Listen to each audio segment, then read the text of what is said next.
I sat down with one of the deputy chiefs at Metro Police to talk about the homicides we've seen here in our city so far this year.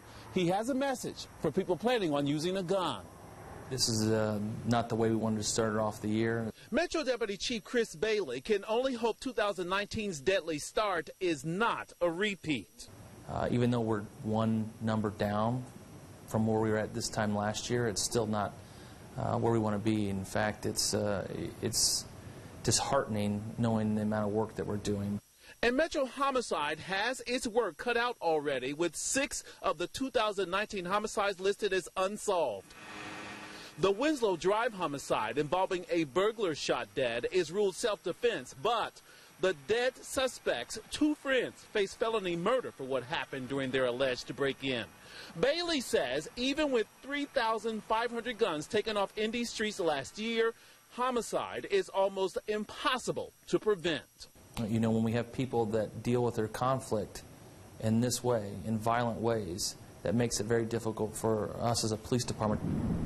Difficult like in the January 13th case where an injured woman walked into the hospital but died from her gunshot wound. On January 12th, officers found Richard Petrie Jr., 42, shot dead on East Minnesota. And the day before, someone shot and killed 19-year-old Ontario Pullins on Oliver Avenue. There is no arrest in the January 9th shooting death of a 19-year-old woman found in her car at Woodlake Apartments.